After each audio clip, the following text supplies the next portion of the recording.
August 1943, Canada. At the First Quebec Conference, Allied chiefs were planning new strategy. Expecting European victory in a year, the Allies now marshal their forces against Japan. The President knew that distances had put a premium on long-range air power. To strike Japan, he had a new weapon. Roosevelt promised 200 B-29 Superforts by March 1944. Inside the Chateau Frontenac at the Joint Chiefs Conference, General Arnold proposed to pierce the inner zone of Japan's homeland with the unbuilt bombers from bases to be erected in China. It was a bold plan. At the time of the Quebec Conference, we only had 11 Superforts. Hap Arnold's motto was to become famous. He announced, "The difficult we do immediately. The impossible takes a little longer." There were only 7 months to keep the promise. It was a race with time.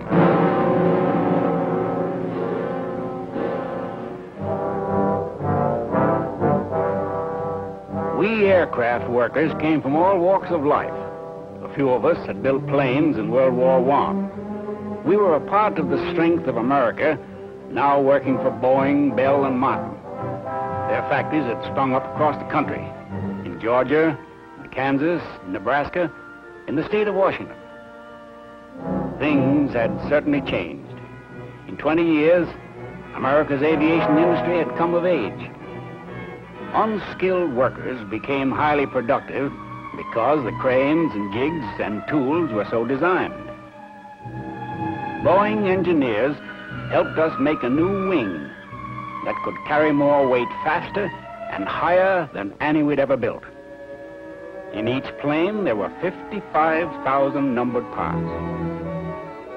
Thousands of miles of wiring, 1 million rivets. From its transparent nose to its tail, this was a complicated machine. Nevertheless, the Air Force ordered the assemblies like pieces for a giant jigsaw puzzle. By December, only 4 months after the President's promise, we put together 35 Superforts. Then, every hour of every day, identical miracles of modern machinery were brought together. We workers witnessed an inspiring sight, a welding of vision and reality, of free men and their need for peace, of national defense and American industry. Building the Superfort was the climax in the history of man's conquest of the air.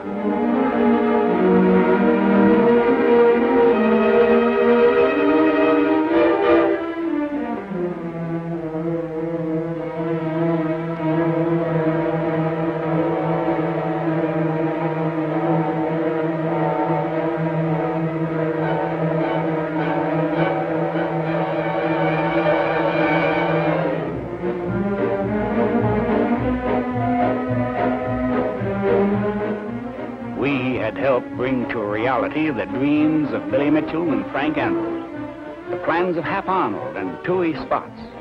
Thus, the 99-foot-long aerial giant, spreading 141-foot wings, was born. By the end of January, 142 Superforts were accepted.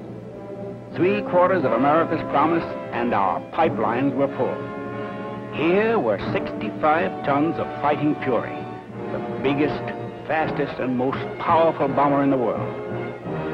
Now our sons and brothers could take the B-29 to war.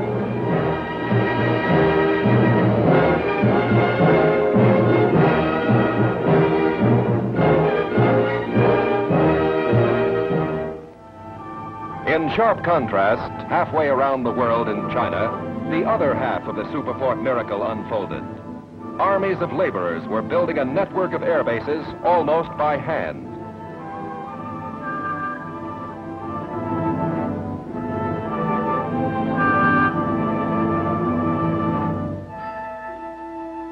These lean, sinewy Chinese, measuring their work by the remaining Earth pyramids, wrote a magnificent chapter in the saga of the Superfort, 2,000 years after their ancestors had built the Great Wall for the defense of China.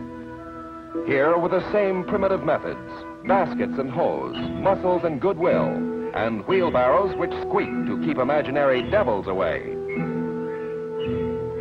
With the machinery of only their million hands, stone by stone was patiently set.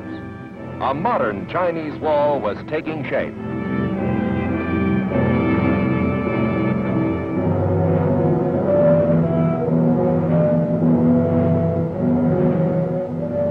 Under the direction of 26 American officers and enlisted men, and at a cost of $150 million, 1,000-men gangs, following their own flagmen, rolled out 4 great air bases.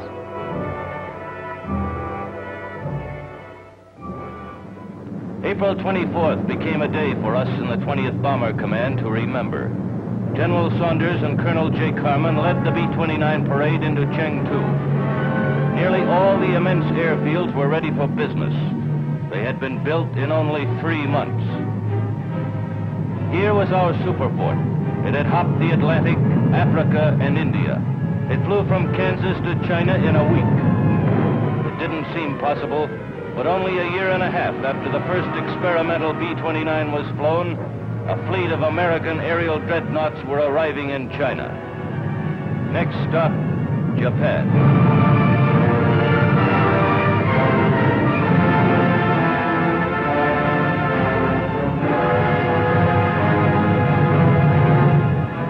Within 10 days, our Asiatic strength was 130 Superforts. Directed by the Joint Chiefs of Staff because of our long range and power, we were the first units of the 20th Air Force.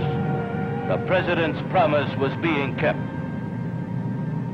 With more Superforts on the way, the runway builders never stopped. In China, a land of miracles, unskilled hands were pounding out a path to victory.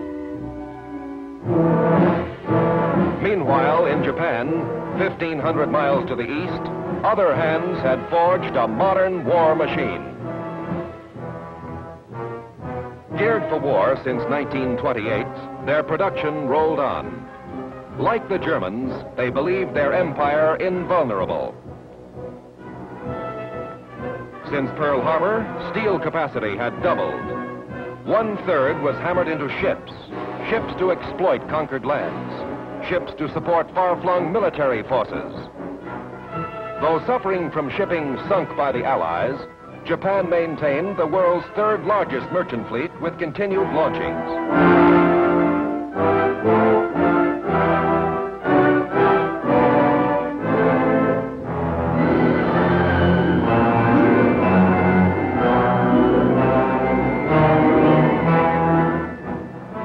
Their island empire with Korea and Manchuria, connected by an efficient merchant marine, formed an industrial empire 3 times larger than Germany. Their ground forces had expanded to 5 million fanatics, nearly 4 times their strength at the time of Pearl Harbor. As the conquerors of 500 million people, they had to be stopped.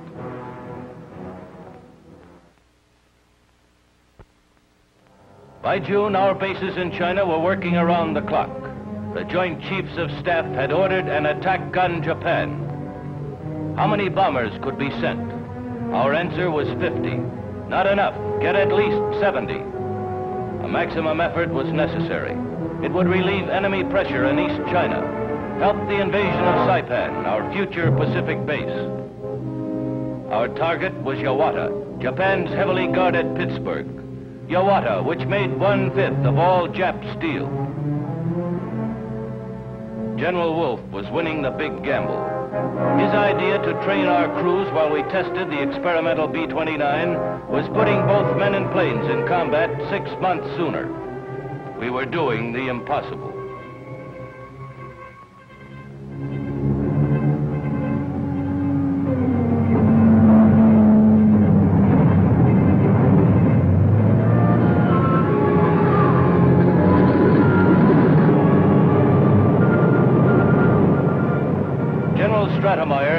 theater air commander, and Wolfe watched 68 Superforts become airborne. Almost the entire force ordered for this historic mission.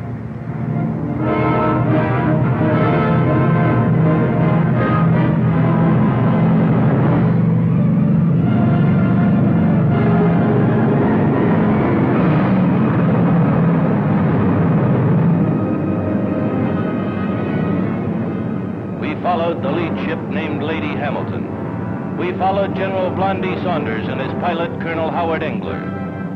We followed the Marines who landed on Saipan this morning. We headed out high over the Yangtze River.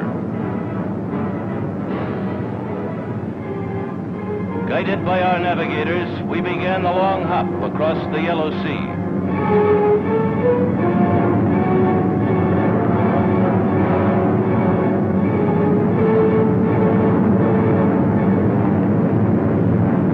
Landfall, Japan. The enemy was waiting. Up came heavy, bursting flak. Nearly 5 miles below lay the sprawling mills that armed the Japs. Jimmy Doolittle had said we'd be back. And we were.